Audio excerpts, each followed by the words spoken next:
Hi. I have a couple concerns, and one of the concerns is about group consciousness and how it plays into my allowing. Currently, I'm in a real process of reading like Ernest Holmes material and really about the oneness and the one mind and truly allowing within the world. As I'm becoming more attuned and aligned with the oneness and really acknowledging that, what I find is there's more contrast coming at me for me to make choices of. It seems to be coming quicker than it ever had before as the more evolved or more aligned I become. And I'm wondering what's happening. Well, as you begin probing the idea of oneness, that oneness is showing you how diverse it is. Okay. In other words, because while there are aspects about that idea of oneness that are beneficial to you, there are some ways of looking at it that are taking you sort of down a wild goose chase. In other words, it's nice to acknowledge that there is a stream of source energy, and it's wonderful to acknowledge that you are part of that stream. And it's nice to feel the oneness of that stream, and it's nice to know that there is only a stream of well-being which you can be a part of or not. But it's also helpful to know that that stream of consciousness is multifaceted and that it creates variety and that the variety plays off of itself and that that variety expands into moreness. And so when the idea of oneness limits rather than expands, then that's what's happening. We think that the source energy and that oneness that you're wanting to understand is wanting to express to you its vastness and variety. Because, you know, the expansion is because of the variety. And so we think that it's just universe's way of helping you help us say that there's a difference between oneness and sameness. Ah, that's fascinating. Secondly is, with the elections coming and our political views in this country about people's rights and what oneness is about, I guess, is there seems to be a huge movement contrary to my belief. At least that's what I'm experiencing. And when I get in discussions with folks who are contrary to my belief or my feeling of oneness and allowing and letting people choose. And you do that because? You get in conversations? With people who activate within you something different than what resonates with you. Yeah, that'd be a good question, wouldn't it? I do that because. Well, because I believe in oneness and I'm trying to get the oneness headed in the right direction. Yeah.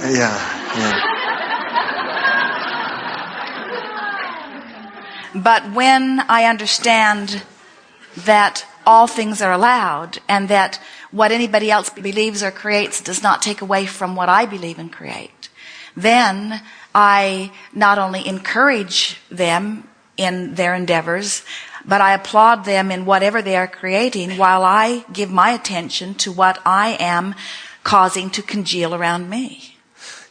So that leads me into what can I do for myself to keep expanding and also allow it. It's just keep expanding for myself and allow that. See, we understand why when you believe that there is a tide that is turning or a trend that is going that would affect you, we can understand why you would want to contribute to and guide it in the direction so that the outcome is pleasing to you. Yes. But when you understand what law of attraction says, which is whatever is activated in your vibration will come to you, then you don't want to dabble in all of those other things that you don't want to come to you, because dabbling in them, thinking about them, beating the drum of them, protesting them, debating them, talking about them, makes you an active part of that stream. So we know it's an interesting transition, and it's a hard one for many of you to make in the beginning, because most people have been approaching life that here are all of these things, and I approve of these things, and I don't approve of these things, so I put my support and my money behind these things that I approve of. And we say, so far, so good. But when you say, but I'm doing everything I can to defeat these things, then we say, now you're putting your support which is much more than your time and money. You're putting your vibrational support behind the things that you do not want to create. And so it's a very interesting thing to watch the political spectrum. We'd like to give you our bird's eye view. So here is a group, and there are more than two, but let's talk about the two primary groups in your nation. So here are two groups, and this one doesn't like what that one is doing and pushes against it vehemently and adds to it tremendously. And this one doesn't like what that one's doing and pushes against it vehemently and adds to it tremendously. So it turns out that this group is a greater proponent for that group than it is. And this group is a greater proponent for that group. Isn't that interesting? So, every time you protest them, you help them, and every time they protest you, they help you.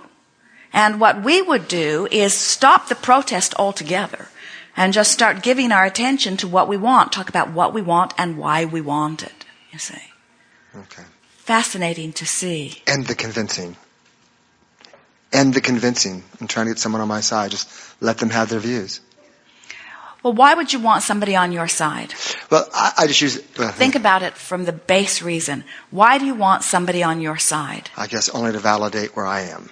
Because you do not feel sure of where you are or strong enough about where you are. Correct. So you're looking for support. Mm-hmm. And what can you get from that vantage point?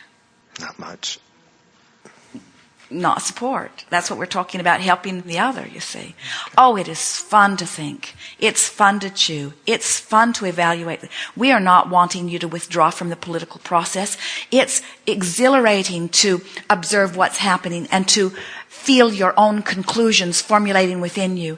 Your very government as it exists today exists because there were those who were observing things that they did not like, and out of their awareness was born an idea. And you are still, even today, reaching for that idea or that ideal, you see. Yeah. So we're not encouraging you not to participate. We just don't want you to get all upset about what somebody else is doing. Let the whole thing be fun. Let it invigorate you. It's fun to feel your mind work. And it's fun to have an idea and then watch it play out. And it is fun to get inside information from your source energy. It's fun to predict outcomes.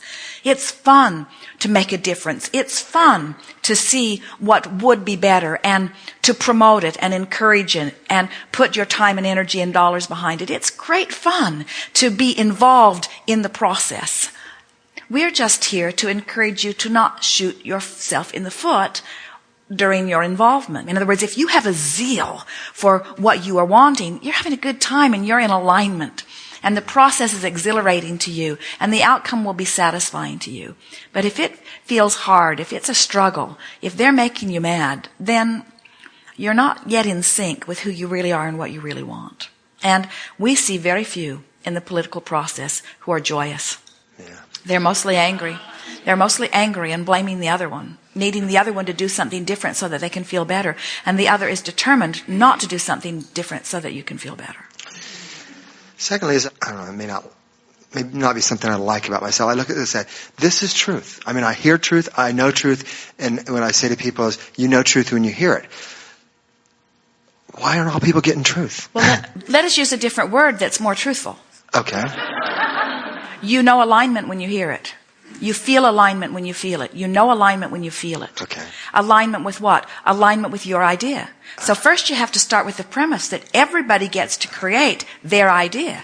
And that's a hard one to get around because you see people creating things that you don't think they ought to be creating. But we want to say to you in a way that you can really hear it, so we'll be gentle. It's not any of your business. I know. In other words, you don't get to decide what anybody else creates. And you say, well, I can go along with that to a certain extent, but when somebody creates something that hurts someone, when somebody creates something that feels immoral, when people tell lies to support their agenda, and then they do things with my money that I don't want them to do, then I get riled about it. And we say, you can't get riled about it because all that does is knock the wind out of your sails. Jerry remembers being a youngster in a competition of wrestling. He was very good. He had worked his way all the way up to the state championship. And someone who was wrestling with him kept hitting him during the competition. And when he would get hit, Jerry would hit him. And then the referee would tell Jerry that he was wrong. And Jerry would say, but he hit me. And the referee said, he didn't hit you. You're hitting him. And after it happened 2 or 3 times, Jerry was so infuriated that he lost all clarity, all strength, and was pinned in the most idiotic way. He defeated himself by his outrage at the injustice, you see. And that's a tricky thing. When you feel that injustice is happening, where are you? Powerful or powerless? Powerless. When you feel that something is happening and you can't do anything about it, it's no wonder you go nutty. It's no wonder you fall into those rants where you want to do something about it. We understand that. It's natural that you would want to get angry because it feels better than that feeling of powerlessness. So would you agree with us that the political process has only made it that far on the emotional scale? In other words, they feel powerless and they get into blaming and name-calling and pushing against, but they just vacillate back and forth between powerlessness and anger, powerlessness and anger, powerlessness and anger. And what you're wanting to do is get back up into your power. And when you do, the political process will appear irrelevant because it is. Much of what we feel from you and hear from you is you would like a grassroots movement where people who really have desires can be heard, and that the political process would really answer the majority. And we say, law of attraction says that it cannot be otherwise. And then you say, well, that's troubling because that means the majority is not in alignment with what I am wanting. Correct. And we say, fortunately, the majority does not need to be in alignment with what you are wanting for you to live what you are wanting. Okay. That's a screwy thing about democracy. Your idea of democracy says we've all got to come to agreement so that we can all live the one good idea. And we say, it'll never be. There will never be one good idea. And then you say, well, our democracy doesn't even say that we all have to agree. It just says that most of us will have to agree. And then someone who is on the other side of the argument will say, well, how fair is that? That just because a few more want that now all of us that didn't want that now have to live that. And we say, look at the greater laws. Look at the greater rules. Law of attraction says that you get what you have most active in your vibration. And so we would wage our own political warfare. We would say, I'm going to align with what I want, and I'm going to watch what happens to me.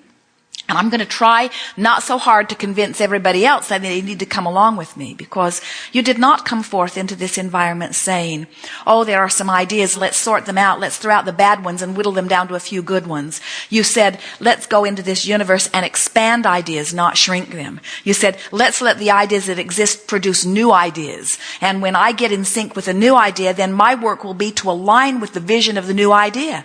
That's how I will be a progressive person moving forward, you see.